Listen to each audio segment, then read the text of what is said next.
Star hero or. Madhavan ప్రధాన పాత్రలో famous scientist, engineer Gopalaswamy Doraiswamy Naidu biopic తెరకెక్కుతున్న సంగతి తెలిసిందే. ఈ మూవీకి సంబంధించిన ఓ ఇంట్రెస్టింగ్ న్యూస్ ప్రస్తుతం నెట్టింట చక్కర్లు కొడుతుంది. ఈ సినిమాలో ఓ కీలక పాత్ర కోసం టాలీవుడ్ సీనియర్ హీరో రాజశేఖర్ కూతురు శివానీ రాజశేఖర్ను ఎంపిక చేసినట్టు తెలుస్తోంది. జూన్ నుంచి శివానీ రాజశేఖర్ జీడీ నాయుడు మూవీ షూటింగ్లో పాల్గొననున్నట్టు సమాచారం. ఈ సినిమాలో మాధవన్తో కలిసి శివానీ స్క్రీన్ను షేర్ చేసుకోనుంది. శివానీ గత సినిమాలను చూసిన దర్శకనిర్మాతలు ఈ పాత్రకు శివానీ అయితేనే న్యాయం చేస్తుందని భావించి ఆమెను ఎంపిక చేసినట్టు తెలుస్తోంది.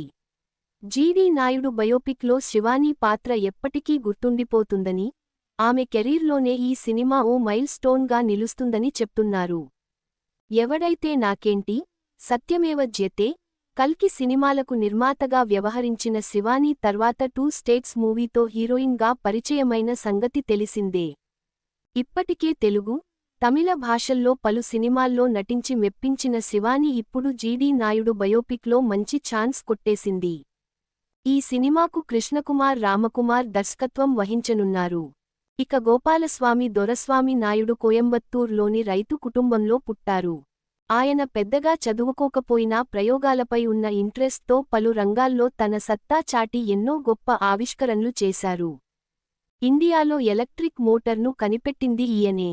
హోటల్ సర్వర్గా కెరీర్ను స్టార్ట్ చేసిన ఆయన ఎలక్ట్రిక్ ఫీల్డ్లో విప్లవాన్ని సృష్టించారు.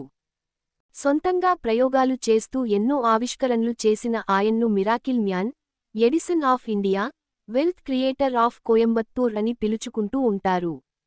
ఇప్పుడు ఆయన బయోపిక్ను తెరకెక్కిస్తుండగా అందులో మాధవన్ ప్రధాన పాత్ర పోషిస్తున్నాడు. ఆల్రెడీ గతంలో rocketry the Nambi effect cinema ద్వారా నంబి నారాయణన్ జీవితాన్ని తెరకెక్కించి అందులో నటించి ఆ సినిమాకు నేషనల్ అవార్డు అందుకున్న మాధవన్, ఇప్పుడు జీడీ నాయుడు బయోపిక్లో నటిస్తున్నాడు. ఈ సినిమాలో ప్రియమణి, యోగిబాబు, జరామ్ కీలక పాత్రల్లో నటిస్తున్నారు.